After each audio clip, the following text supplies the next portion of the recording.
আসসালামু আলাইকুম প্রিয় দর্শক, কুকিং বাই মৌসুমী চ্যানেলে আরও একটা নতুন রেসিপি দেখার জন্য সবাইকে স্বাগত।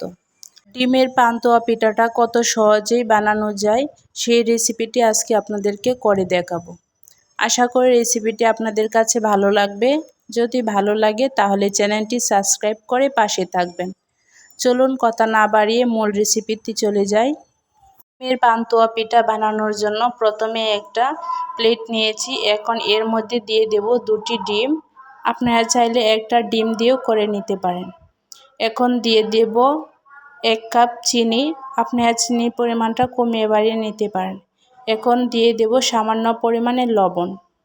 এখন একটি হ্যান্ড উইস্ক দিয়ে চিনি আর ডিমগুলোকে ভালোভাবে মিশিয়ে নেব।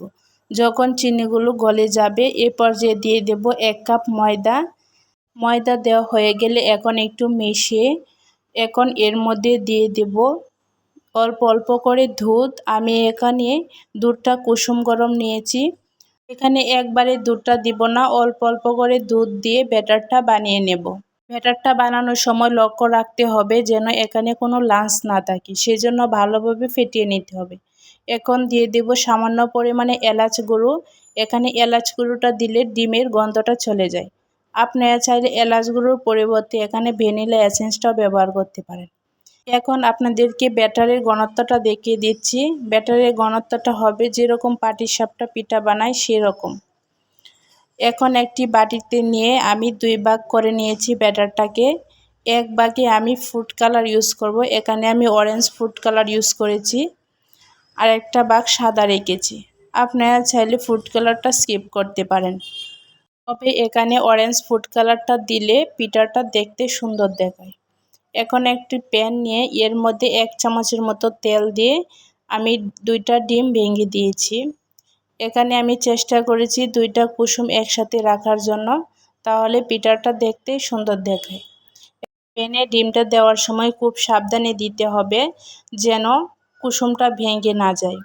এখন ডিমের উপর দিয়ে সামান্য পরিমাণে চিনি আর অল্প পরিমাণে লবণ দিয়ে ডিম পুশটা করে নেব। তবে ডিম পুশটা উল্টানোর সময় খুব সাবধানে উল্টাতে হবে যেন কুসুমগুলো ভেঙে না যায়। এভাবে উল্টিয়ে একটু ভেজে নিয়ে ডিম পুশটা করে নেব। তবে এই পর্যায়ে চুলার আঁচটা রাখতে হবে মিডিয়াম টু লো আছে। এভাবে ডিম পুশটা করে এখন চুলা থেকে নামিয়ে নেব। আর প্যানের মধ্যে যে অবশিষ্ট তেলটা আছে এটা একটা টিস্যু দিয়ে আমি উঠিয়ে নেব। এখন প্রথমে ব্যাটারটা দিয়ে দেব অরেঞ্জ কালার। প্রথমে অরেঞ্জ কালারটা দিলে পান্তুয়া পিঠাটা অনেক সুন্দর হয়। এভাবে নাড়িয়ে চাড়িয়ে একটা রুটি শেপ দিয়ে নেব। দেওয়া হয়ে গেলে এখন ঢাকনা দিয়ে ঢেকে কিছুক্ষণ রেখে দেব। তাহলে দেখবেন পিঠার রুটিটা হয়ে গেছে। এখন উপর থেকে ডিমটা দিয়ে এভাবে আলতো হাতে রুটিটা দিয়ে ফোল্ড করে নেব।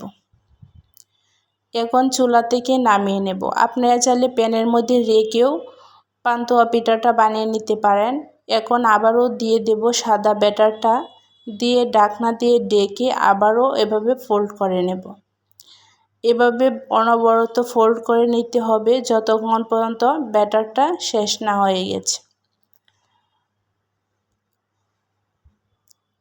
আমি বেশ কয়েকবার এভাবে ফোল্ড করে নিয়েছি। আমি 7 থেকে 8 বারের মতো এভাবে ফোল্ড করে নিয়েছি। আপনার যত বেশি করবেন তত বেশি লেয়ার তৈরি হবে। শেষের ব্যাটারটাও আমি অরেঞ্জ কালার দিয়ে এখন চুলা থেকে নামিয়ে নিয়েছি। চুলা থেকে নামিয়ে গরম গরম পিঠাটাকে স্লাইস করে কেটে নেবেন, তাহলে দেখবেন পিঠাটা অনেক সুন্দর হবে। এখন আপনাদেরকে দেখিয়ে দিচ্ছি একটা পিঠা। দেখেন পান্তুয়া পিঠাটা মাশাআল্লাহ কত সুন্দর হয়েছে, আর লেয়ারগুলো খুব সুন্দরভাবে বোঝা যাচ্ছে। পান্তুয়া পিঠাটা অনেক মজার, আর এই পিঠাটা যদি গরম গরম খান তাহলে তো আর কোনো কথাই নেই। রেসিপিটি আপনাদের কাছে কেমন লেগেছে কমেন্টে জানাতে ভুলবেন না, আর লাইক শেয়ার করে পাশে থাকবেন। ধন্যবাদ সবাইকে।